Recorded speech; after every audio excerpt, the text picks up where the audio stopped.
एक शाम राजा अकबर अपने प्रिय बीरबल के साथ अपने शाही बगीचे की सैर के लिए निकले। वह बगीचा बहुत ही शानदार था। चारों ओर हरियाली ही हरियाली थी और फूलों की भीनी भीनी खुशबू वातावरण को और भी खूबसूरत बना रही थी। ऐसे में राजा को जाने क्या सूझा कि उन्होंने बीरबल से कहा, बीरबल, हमारा मन है कि इस हरे भरे बगीचे में हम हरे घोड़े में बैठकर घूमें।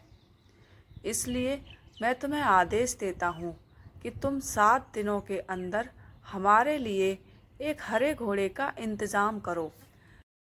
वहीं अगर तुम इस आदेश को पूरा करने में असफल रहते हो तो तुम कभी भी मुझे अपनी शक्ल न दिखाना। इस बात से राजा व बीरबल दोनों वाकिफ़ थे कि आज तक दुनिया में हरे रंग का घोड़ा नहीं हुआ है। फिर भी राजा चाहते थे कि बीरबल किसी बात में अपनी हार स्वीकार करें। इसी कारण उन्होंने बीरबल को ऐसा आदेश दिया। मगर बीरबल भी बहुत चालाक थे। वो भली भांति जानते थे कि राजा उनसे क्या चाहते हैं। इसलिए वो भी घोड़ा ढूंढने का बहाना बनाकर 7 दिनों तक इधर उधर घूमते रहे।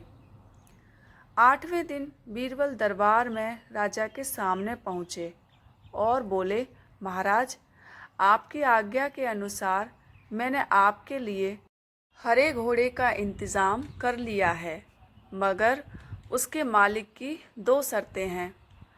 राजा ने उत्सुकता से दोनों शर्तों के बारे में पूछा। तब बीरबल ने जवाब दिया, पहली शर्त यह है कि उस हरे घोड़े को लाने के लिए आपको स्वयं जाना होगा। राजा इस शर्त के लिए तैयार हो गए। फिर उन्होंने दूसरी शर्त के बारे में पूछा। तब बीरबल ने कहा, घोड़े के मालिक की दूसरी शर्त यह है कि आपको घोड़ा लेने जाने के लिए सप्ताह के 7 दिनों के अलावा कोई और दिन चुनना होगा। यह सुन राजा हैरानी से बीरबल की ओर देखने लगे। तब बीरबल ने बड़ी सहजता से जवाब दिया, महाराज, घोड़े का मालिक कहता है कि हरे रंग के खास घोड़े को लाने के लिए उसकी यह खास शर्तें तो माननी ही होंगी। राजा अकबर बीरबल की यह चतुराई भरी बात सुनकर खुश हो गए और मान गए कि बीरबल से उसकी हार मनवाना वाकई में बहुत मुश्किल काम है।